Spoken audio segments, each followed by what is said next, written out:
আমি কোনো সুযোগ আইনগতভাবে দেখি না। উনি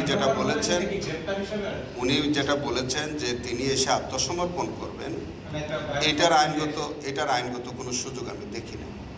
কারণ হচ্ছে তিনি ভারত সরকারের নিয়ন্ত্রণে ওখানে নির্বাসনে আছেন, তাকে আসতে গেলে ওই সরকারের নিয়ন্ত্রণ থেকেই আসতে হবে। তো তিনি এসে আত্মসমর্পণ করবেন, এইটার কোনো আইনগত সুযোগ নেই। অবশ্যই এক সরকার আরেক সরকারের কাছে হ্যান্ড ওভার করবে, অথবা তিনি যদি অন্য কোন প্রক্রিয়া হলে পুলিশের হেফাজতে যাবে, এরকম। তাকে ফেরত আনা, তার রায় বাস্তবায়ন করা, সবগুলো সরকারের কাজ। আমাদের এখানে রায় হয়ে গেছে, আমরা ফাংটাস অফিসিও হয়ে গেছি, আমাদের এখানে আর নতুন করে কিছু হবে। সো যা আছে সমস্ত রায় বাস্তবায়ন করার একমাত্র এখতিয়ার হচ্ছে সরকারের। উনি তো আপিল করেন, তো সেখানে আপিল যদি না করেন বা উনি যদি পরেও না আসে এবং কোনো আপিল না হয়, তাহলে তো এই রায়টা কার্যকর বলতে এখন ধরেন ওনার বিরুদ্ধে মৃত্যুদণ্ডাদেশ আছে, পাশাপাশি ওনার সম্পত্তি বাজেয়াপ্তির আদেশ আছে। যদি দেখা যায় যে সরকার মনে করে যে তার সম্পদ এখন এগুলো অ্যাটাচ করবে, তাদের হেফাজতে নিবে, সরকার এই সম্পত্তি নিয়ে নিতে পারে এখন, কারণ এগুলো তো সরকারের অনুকূলেই বাজেয়াপ্তে আছে। উনি তো আপিল করতেছেন না। তো উনি যদি আপিল না করেন তাহলে 104-এর আর্টিকেল 104-এর রিলিফটা উনি পাবেন কোথা থেকে? ওনার তো চাইতে হবে, উনি তো চাচ্ছেন না। তিনি কি আপিল করেছেন?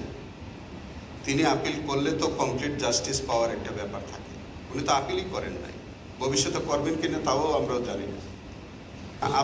চৌধুরী আব্দুল্লাহ মামুনের তো কোনো আপিল নাই, আমাদের পক্ষ থেকে নাই। তবে শেখ হাসিনার একটা কাউন্টে তাকে আমৃত্যু শাস্তি দেওয়া হয়েছে, 2টি কাউন্টে তাকে মৃত্যুদণ্ডাদেশ দিয়েছে, একটা কাউন্টে তার যাবজ্জীবন হয়েছে। যাবজ্জীবন মানে আমৃত্যু হয়েছে।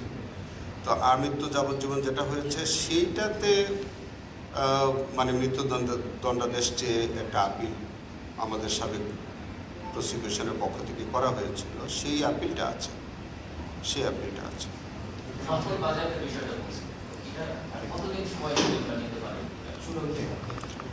ইতিমধ্যেই এই সম্পত্তি বাজেয়াপ্তের যে কার্যক্রম, এটা এখনই গ্রহণ করা যেতে পারে। কারণ হচ্ছে কি, আপনার ধরেন আন্তর্জাতিক অপরাধ ট্রাইব্যুনালের 21-3 বলেছে যে 30 দিনের মধ্যে তার আপিল করার সুযোগ আছে। 30 দিন পরে তার আপিল করার আর কোনো সুযোগ নাই। ধরেন এখন তিনি তো আপিল নাও করতে পারেন, তিনি আর কোনো দিন নাও আসতে পারেন, তাহলে এখন রায় তো কার্যকর হতে পারে। যেটুকুন ধরেন একটা সাবস্টিটিউটিভ সেন্টেন্স আছে যে মৃত্যুদণ্ডাদেশ কার্যকর, সেটা তো আপনি আসামি ছাড়া পাবেন না। আর অন্য যে বিষয়টা আছে, অন্য পার্টটা, যেমন ধরেন সম্পত্তি বাজেয়াপ্তের যে আদেশটা আছে, সেগুলো তো কার্যকর করাই যায়। যেমনটা আমাদের কিছুই নাই এখন, আমরা ফাংটাস অফিসিও হয়ে গেছি, আমাদের এখানে আর কোনো কার্যক্রম হবে না। সেটি হবে, আপনারা জানেন যে ট্রাইব্যুনালের যে কোনো রায় সেটা বাস্তবায়ন করে সরকার। এখন বাকি কাজ সরকার যেভাবে করার সেভাবে করবে। তিনি কি উদ্দেশ্যে এই বক্তব্য দিয়েছেন রয়টার্সকে, বা আদৌ দিয়েছেন কিনা, বা কি উদ্দেশ্যে দিয়েছেন, এটা তিনি ভালো বলতে পারবেন। তবে এই বিশ্লেষণ তো থাকতেই পারে যে হয়তো তিনি তার কর্মীদেরকে বা নেতা কর্মীদেরকে উজ্জীবিত রাখতে চান, অথবা তিনি এক ধরনের উশৃঙ্খলতা বা বিশৃঙ্খলা সৃষ্টি করতে চান, অথবা হতে পারে তার অন্য কোনো রাজনৈতিক উদ্দেশ্য থাকতে পারে, যদি তিনি এই বক্তব্য দিয়েই থাকে না।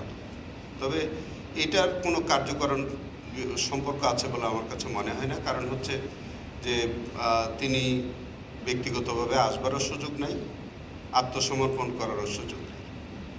ভারত সরকারের নিয়ন্ত্রণের বাইরে স্বেচ্ছায় আসার কোনো সুযোগ আমি আইনগতভাবে দেখি না। একটা মামলায় মৃত্যুদণ্ডের রায় হয়ে গেল, আর বিচারাধীন আছে ওনার নামে একটি মামলা, এবং আরেকটা হচ্ছে যে বিচার প্রক্রিয়ায় আছে, মানে এখনো চার্জশিট হয়নি বা জাজ হয়নি। এই একটা হচ্ছে ওনার, কিন্তু এখানে একটা প্রশ্ন আসছে, এখন ওনার বক্তব্য না, আওয়ামী লীগের হেভিওয়েট নেতা যারা ট্রাইব্যুনালে মামলার আসামি তারা কি আছে? শেখ হাসিনা তিনি জুলাই অভ্যুত্থানে তার একটা command responsibility, superior command responsibility আছে এবং সেই দায় থেকে তার একবার একটা শাস্তি হয়েছে।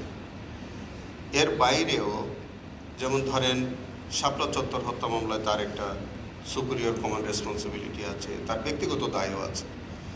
আবার এই যে সারা বাংলাদেশে যে গুম খুন হয়েছে, তো সেখানেও কিন্তু তার দায় আছে, সেখানেও তার সুপিরিয়র কমান্ড রেসপন্সিবিলিটি আছে। তো এইভাবে যে অনেকগুলো মামলায় তিনি হয়তো পর্যায়ক্রমে আসামি হবেন এবং ইতিমধ্যে যেহেতু জুলাই অভ্যুত্থানের ঘটনায় হয়েছে, শাপলা চত্বরে হওয়ার সম্ভাবনা আছে এবং হবে না তিনি। তাছাড়া গুমের অনেক মামলায় তিনি আসামি হওয়ার আমরা সুযোগ আছে বলে দেখি। তো এগুলোতে উনি আসামি হবেন। আর আসলে আওয়ামী লীগের ধরেন ঊর্ধ্বতন নেতৃবৃন্দের মধ্যে ইতিমধ্যে তো দেখছেন আমাদের অনেকের বিরুদ্ধে বিচার চলছে এবং আরও অনেকেই তারা গ্রেফতারাধীন আছে, তাদের বিরুদ্ধেও রিপোর্ট সাপেক্ষে ফর্মাল চার্জ দাখিল হবে এবং তাদের বিরুদ্ধেও খুব শিগগির রিপোর্ট দাখিল হবে বলে আমরা আশা করছি। যেমনটা আমাদের আমির হোসেন আমু আছেন, আব্দুর রাজ্জাক খান আছেন, শাহজাহান খান আছেন, আমাদের কামাল আহমেদ মজুমদার আছেন, এরকম বেশ কয়েকজন আছে। তাদের পর্যায়ক্রমে তাদের বিরুদ্ধে রিপোর্ট সাবমিট হবে। ইনভেস্টিগেশন আমি যতদূর জানি তাদের বিরুদ্ধে ইনভেস্টিগেশন রিপোর্ট প্রায় শেষ, শিগগির ইনভেস্টিগেশন রিপোর্ট দাখিল হবে বলে আমরা জেনেছি। হেফাজতের যেটা শাপলা চত্বরের মামলার তদন্ত শেষ, সম্ভবত আজকালের মধ্যে আমার কাছে খসড়া রিপোর্টটা দাখিল হবে, আমরা যাচাই বাছাই করব এবং আমরা দেখে যদি চূড়ান্ত রিপোর্ট সাবমিট হলে আমরা আশা করতেছি এই ট্রাইব্যুনাল 21 তারিখে খোলার দিনেই আমরা ফর্মাল চার্জ আমরা দাখিল করতে পারব। আওয়ামী লীগ দল হিসেবে তারা যে মানবতা বিরোধী অপরাধের সাথে সম্পৃক্ত, এই বিষয়ে আমাদের কাছে সুনির্দিষ্ট লিখিত অভিযোগ আছে। আমাদের তদন্ত সংস্থা তদন্ত করছে, প্রাথমিক সংশ্লিষ্টতা পাচ্ছে এবং ইতিমধ্যে আমাদের এই আওয়ামী লীগ সংগঠন হিসেবে তার প্রতিষ্ঠা লগ্ন থেকে আপনার 5ই আগস্টের আগ পর্যন্ত যত মানবতা বিরোধী অপরাধ আছে তার যদি কোনো সংশ্লিষ্টতা থাকে তাহলে সেগুলো আসবে, ইনভেস্টিগেশনে সব কিছুই আসবে। সংগঠন হিসাবে ব্যক্তির যেমন দায় আছে, সংগঠন হিসাবে দায় আছে। এগুলো একটা লম্বা ইনভেস্টিগেশনের প্রশ্ন থাকতে পারে, অনেক অফিসিয়াল ডকুমেন্ট পর্যবেক্ষণ করা, অনেক বই পুস্তক থেকে অনেক তথ্য প্রমাণ নেওয়া, এগুলো বিষয়ে একটা ইনভেস্টিগেশনে যৌক্তিক সময় লাগার সম্ভাবনা আছে।